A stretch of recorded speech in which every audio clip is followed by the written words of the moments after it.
Hello बच्चों, चलिए प्रश्न पढ़ते हैं। प्रश्न दिया है ऊंट में आरबीसी होते हैं, तो हमें यहाँ पर बताना है आरबीसी जो ऊंट में होते हैं वो किस प्रकार के होते हैं। विकल्प ए है अंडाकार तथा नाभिक रहित, विकल्प बी है अंडाकार तथा नाभिक युक्त, विकल्प सी है गोलाकार द्विअवतलीय एवं नाभिक रहित, विकल्प डी है गोलाकार द्विउत्तल तथा नाभिक युक्त।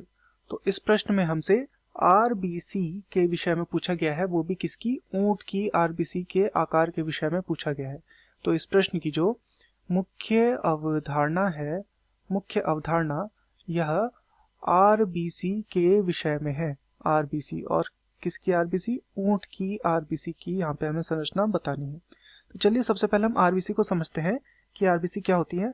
आरबीसी का पूरा नाम होता है रेड ब्लड सेल्स, या फिर हम इन्हें बोलते हैं लाल रक्त कणिका। लाल रक्त कणिका इनका नाम होता है। तथा जो स्तनधारी होते हैं, स्तनधारियों में इसका एक निश्चित आकार देखने को मिलता है। तो स्तनधारियों में यह गोलाकार व नाभिक युक्त होती है। गोलाकार और साथ में क्या होती है, नाभिक युक्त, अर्थात इसमें नाभिक पाया जाता है। नाभिक युक्त ये होती है और गोलाकार होती है। परंतु यहाँ पर समझने वाली बात यह है कि जो ऊंट होता है, ऊंट में इसकी संरचना थोड़ी सी भिन्न होती है। ऊंट में यह गोलाकार नहीं बल्कि यह अंडाकार होती है तथा नाभिक इसमें पाया जाता है। तो ये क्या होती है, नाभिक युक्त होती है।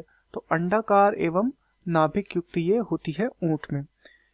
इसके अंडाकार होने के कारण जो अगर निर्जल अवस्था में भी जब इसका शरीर होगा, इस आकार के कारण, आकार से निर्जल अवस्था में भी क्या होती है, जो आरबीसी का प्रवाह होता है वह सुविधाजनक होता है। सुविधाजनक प्रवाह हो पाता है इसके इस आकृति के कारण।